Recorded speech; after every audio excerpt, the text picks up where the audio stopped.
Hello lovely humans, welcome back to another vlog and a day where we're going to get more animals. Today we're going to pick up a couple of does and their kids because, long story short, someone we sold goats to last year unfortunately had a health episode, and unfortunately the wife is now in a position where it's too much for her to take care of these mamas and their new babies, as well as, you know, going to visit her husband who's not doing well at the moment. So we offered to take them back. So even though we just sold our last baby goat, we are now bringing 4 more onto the property and adding 2 does, ideally temporarily, to the herd. And I say ideally because the buck that we have, so our male, our intact male, Steve, even though he's at another hobby farm right now with their ladies, he will be coming back to us. And the issue with that is he's their dad. So we're not quite sure how long the season is going to last, but we do know that we have a neighbor, we have a friend who is in need, and we have the property and we can help take care of them. So we're gonna go pick up a couple of goats and add them to our herd. And so the babies are like 11 days old and 6 days old. So they're gonna be super tiny and super freaking cute. And then ideally, we're gonna try to milk these ladies out. But that doesn't start until like the 2-week postpartum mark. So we have another week. We'll probably wait another week and a half until we start milking them out. And they're first time fresheners, which means they've never had babies before, they've never been milked before. But I think we're gonna try to toss them into our rotation. So at least that way for us, we can kind of recoup some of that by getting some more milk. Yeah, it's gonna take milking time a little bit longer in the morning, but I think it's gonna be really nice to see how much milk we can get out of 6 does instead of just the 4 that we currently have. So I figured I'd explain it all before we get in the car. 1, because we drive diesels and they're very loud, and 2, so you don't judge me when I show you more goats. So we have dog crates. I'm hoping it'll be big enough for mamas and babies. What do you think, my love? Should we get the small one as well? Okay. So we also have a small puppy crate that I think we're gonna grab and maybe put the babies in. But this way we can transport them over a lot more easily, and we don't have to worry about anyone jumping out. These dog crates have come like so in handy. In fact, we just sold a goat to someone and they borrowed it because they work with Elias. They borrowed one of these to get him home, and so hopefully we'll be getting that back this week. Oh, hello, Miss Ma'am. I love it how she has like freckles Hi. on her head. That's cradle cap. That's not freckles. That's what the brown spots are? Yep. Oh. You're so cute. But you can't come with us. Hey, sorry. Well, you can't see them, but our herd just grew by 6. Although the babies are definitely not permanent, huh? Yeah. But they're so cute. Their coloring is so cute. And Beautiful. I just asked the kids, I'm like, hey, does this mean we're goat farmers now? And they're like, yeah, I think so. Oh, they're like hollering back there. Yeah, I was just like picking up and hauling goats inside crates like I do it all the time. Well, you kind of do. There is my goats are pretty heavy. Yeah. Those guys are pretty light. What were you gonna say, Silas? There is one baby goat that they named Luna, which we have one named Luna, and the one that they named Luna actually looks like a little baby cow. Well, and the one so she named only one of the babies, and it was a black one named Luna. Well, guess what? Her grandmother is our black goat named Luna, so we just thought it was really funny. All right, I'm gonna put this down because we are on a country road, but country road, take me home I remember to that the place I belong, West Virginia, mountain mama, take me home, country roads. That's all right, bud.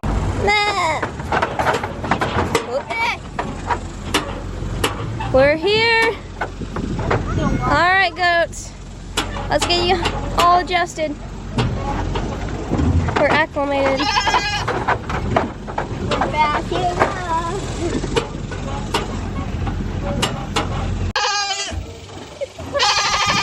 Let's see there. Think of this out. Hello, mamas and baby.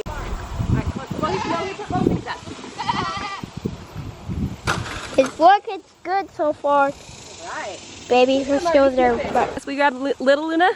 We call her Little Luna now. We call her little Luna.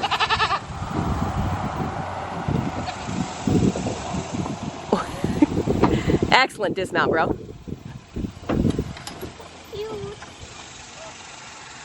Jeffrey. Jeffrey? Jeffrey. Jeffrey. Are they all those? No, 2 bucklings, 2 ducklings. Oh, the kitties. You don't want to be here. We're sorry.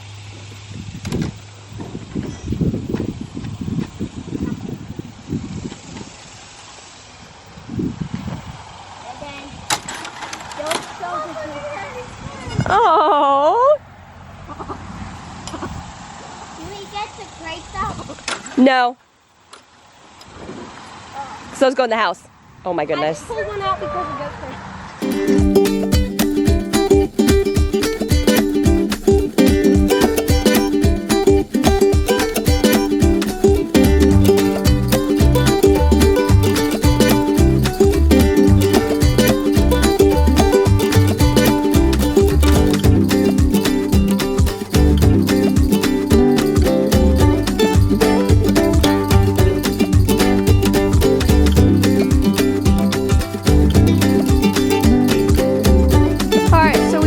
Fresh bedding in.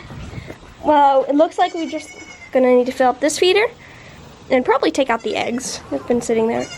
And yeah, we've got the hay pretty spread out. Hay feeders up. Baby goat. Mamas and babies are still just inspecting the place. Wait, I started it, but I have to hand it to you, so I'm driving. Tell them what we're doing today. Hi.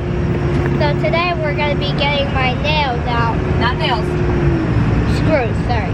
Because they're in here. This arm. This one. What, did you show them the screws? Yeah. Because they're poking out? Yeah, they're poking out. Very metal, bud. Very metal. Yeah, it's so fun. What are you most looking forward to about the surgery? I don't know. Having a den? Yeah. What are you least looking forward to about the surgery? Anesthesia. That's my least favorite part, the anesthesia. It's not fun. I don't like it. What part do you not like about it? Because I don't like that you have to go to sleep. That's valid. It's just not fun. Yeah. Does it make you feel like you're scared because you're not safe? Yeah, honestly, yeah. Yeah.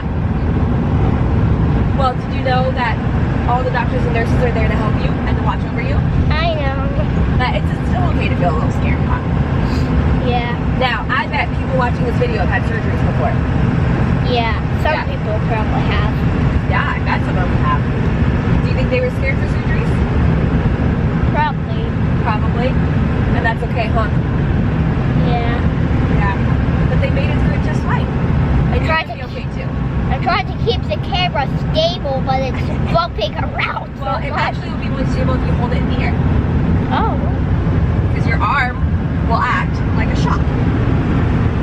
There it is. Just don't wiggle it back and forth. I'm not trying to. It's hard to keep stable.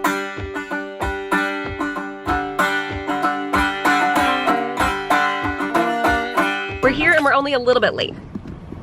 Just like 11 minutes. So of course I turn on the camera. You ready, bud? Yeah. Not really, but we're gonna do it anyways. Yeah, let's go. We actually didn't end up filming anything. Oh, hey. It's like Inception. We didn't end up filming anything after Silas's surgery. He was pretty loopy. We didn't film anything yesterday, so today is Wednesday. And I am going out to the garden. I figured I'd give y'all a garden update. It's the perfect day to go outside. It's like a high of 85 today, so like really grateful for just a little bit of relief on that. Baby is down for her second nap of the day. I'm getting myself a coffee. Someone just had diarrhea next to the back door. Wasn't a human, I hope. Okay. All right, I'm using my hat to keep you all dry because it is currently sprinkling outside. But I have, well, these are actually propagations from two tomato plants that snapped off that I now have in soil. I have 3 different kinds of eucalyptus.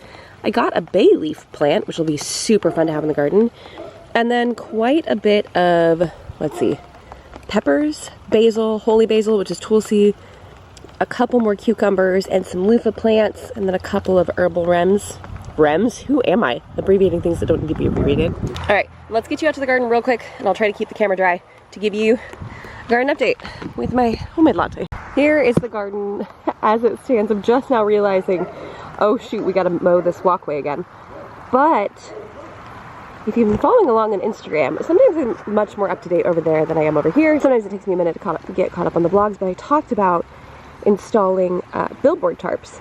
I finally got my hands on some and they seem to be working really, really well. And my sweet husband weed whacked all of the bed rows for me and I mowed in between. So unfortunately I waited a little too long on that one over there. We have a trench we need to fill in order to cover that one up. So I keep falling into it. It's fine. Hey Pepper. So we've got cucumbers, both just for eating and for pickling over here. And then back there starts my yellow pear tomatoes.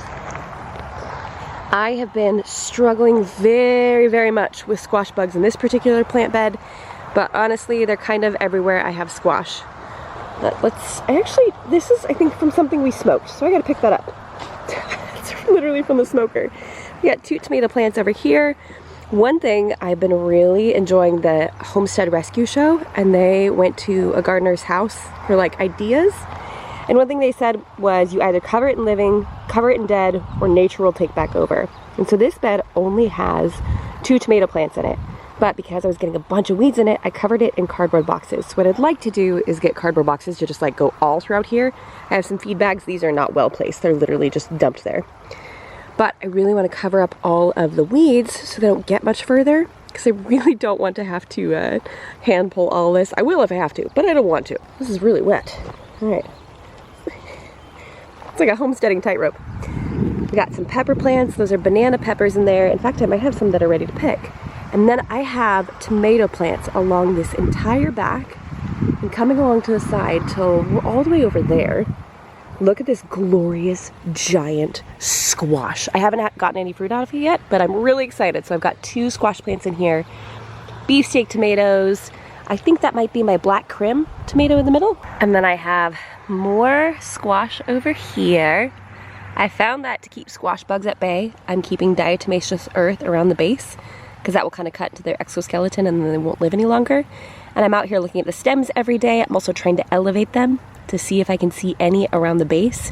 And then as leaves are dying, I'm pulling them off as quickly as possible to really expose the base of these plants. I've got red pear tomatoes. This one's really sad. One of the baby goats got in here and did some damage.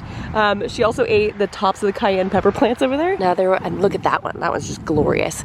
I'm also noticing that, let me see if it's raining quite a bit, but I mean, it's lightly sprinkling.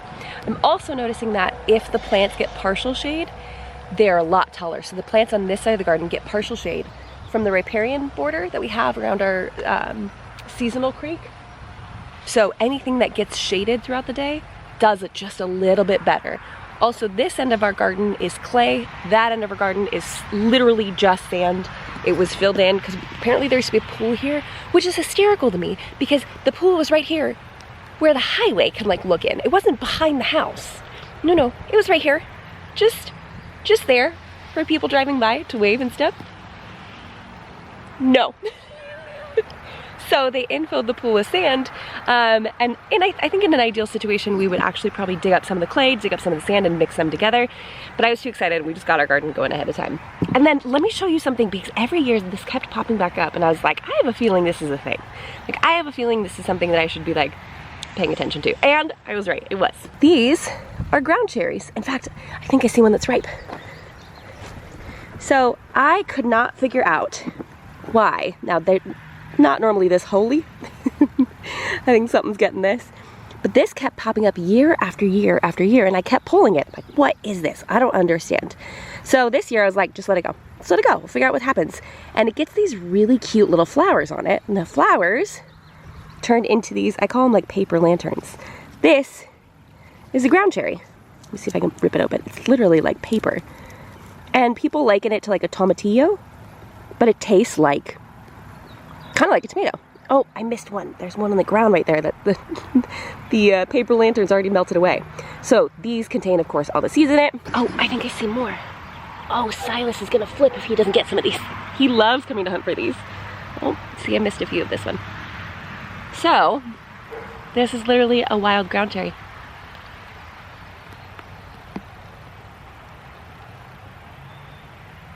Yeah, it's like a sweet tomato. Yeah. The wild part is it's kind of like a mix between a cherry and a tomato, but it's not like sweet sweet. So I'll save this one for the cyborg because he's gonna be super excited about that. But you wanna wait until their lanterns turn white, and that means that they're ripe. Oh, look at that. It's like a brilliant orange color, and if they're not, then they'll be like straight green in there. But now that I see this, there's gotta be more. Yes, there is. Oh my gosh, wait, I should harvest some of these. Oh, here's another one. Oh, he's gonna be so excited. He might be mad that I harvest some of them without him though. The kids just came out and helped me pull some of these, but this is what the ground cherry blossom looks like. And I was like, this reminds me not exactly of a squash blossom, but kind of like the type of flower that shows up before fruit does. So I let it go, and it's taken over about a third of this bed. And Isabella tried one. She's like, you're right, I think it tastes like a really sweet cherry tomato. So not sweet like fruity, but it just is more sweet than a typical cherry tomato. And then over here we've got the eggplants. It's my first year growing those. We'll see how that goes. And then a giant marshmallow plant. We've got two, these are Greek mullein, not common mullein, but Greek. And then interspersed throughout, I think starting about there. We've got it there, and there, and there. Going all the way down, we have Russian Bocking 14 comfrey, which apparently has a really good protein count for animal feed. So we can use it for chickens, horses, and goats. Some more squash over here. Gotta be careful where I'm walking because it's all sorts of wet. Except for I just snapped the base of that one recently, so I'm feeling a little bummed out. And then this is my Queen Anne's lace bed. I was not aware that Queen Anne's lace is as highly invasive as it is. I planted two of these 2 years ago. Last year it came up to flower, I let it go to seed, I completely ignored it. It was right after we had the baby. I was like, I'm not going outside, we're not gardening this year, it's fine. Well, this is now, it's so prolific. There's some over there, some over there. It's all the way across the garden. I mean, I'm finding these everywhere, and if you try to pull these out, they're so hard to remove. They have a carrot-like root. So, oh, here's some of that. Oh, no, my foot's all wet. And here is that toxic weed that I talked to you all about last year. It's made its way, oh shoot. It's made its way into the garden. And this is another one where if you don't get the whole thing, oh, I can't get that out. It just regrows. Let's see. See, I didn't even get the whole thing of that. That's so frustrating. And then here, this is Queen Anne's lace. Can I get it? Nope. You'd think with the ground being all soft. I guess it hasn't rained that much yet today. No, I'm just creating bigger roots to deal with. Fantastic. At least I'm making mulch in the process. See? Here's more Queen Anne's lace. I'm not even gonna try pulling that out because it's not gonna come out. Let's see, can I get this one? Yeah, that worked. How about these? Great, that's satisfying. At least we have a couple wins before we head back inside. Oh, not that many wins though, just one. And one thing I didn't point out is the amount of peppers that we have. So I think I have about 2 peppers per bed. I'm trying to keep it nice and varied. Have lots of other stuff going on. So it's not any monocultures. That's the one thing I'm trying to avoid is monocultures. Because that's not how nature works. Nature does not, oh, you're not all the way open. Nature does not work with just one plant in one area. It's a bunch of plants living all together and kind of creating this wonderful little environment. So I try to have herbs in every bed or some sort of herbal remedy or flower. And of course I looked it up and they're all companion plants and they can do okay together and none of them are gonna like starve each other out or give the wrong nutrients off. And that's the garden update. And here's our little mosquito baby pool. So the benefit of laying the tarp out before and not immediately putting rocks down is I was able to see kind of where there are divots and stuff in the ground that I couldn't really tell when we had just kind of mowed it and it was just the ground itself. So now I know where to go back through and either to create drainage holes so it doesn't stay like that or infill underneath or add extra gravel on top. Because even while I've been out here, I only got one bite, but the skeeters, they sure do love some of us in this family. Like one of the girls was like, I'm going inside, I'm getting eaten alive. This is where the sandy bed starts. We have about 8 sandy beds. Only a handful of them are planted because I kind of ran out of plants that liked sandy beds. So we're trying some zucchini and some squash. Over here, there's a cucumber kind of binding up that. Oh, that might actually be spaghetti squash now that I think of it. So this is kind of where the pool was. So there's nothing here. Well, there was until a rabbit got it, so that's unfortunate. But this was all cold weather crops, so they'd be gone now anyways. More squash. We've got ashwagandha. That one's really sad. Sage, ashwagandha. Just normalized junkie gardens, okay? This is gonna feed us. It's fine. And then this is my mint bed, which I may regret. And if I do say I regret this, you guys are fully allowed to remind me of this moment. I put mint in the ground and not in containers, and I know that is a problem, okay? And I did it anyways. So this is my completely non-organic chocolate mint. It's like a chocolate peppermint. Oh look, it's sending a runner out. Look at that. And then I've got lemon balm, which is the mint family and just takes off like crazy. That is actually Vicks plant. I don't know what it's technically called. I bought it from a local farmer here. She just called it a Vicks plant. And then I've got peppermint on that end. So this is ideally just gonna be completely filled with mint. And I'm okay with that because we love mint tea. In fact, my favorite tea in the world is peppermint tea. And this chocolate mint is delightful. It's good for digestion. It's good for soothing. It's good for calming to go to sleep. There's just so many things that mint is good for. So there's our garden update. Not the most visually appealing and also not producing much. But we're trying. My husband just got home, so I'm gonna go inside and say hello to him.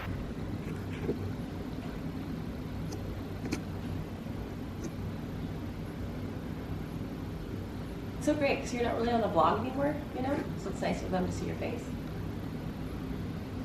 And your chins.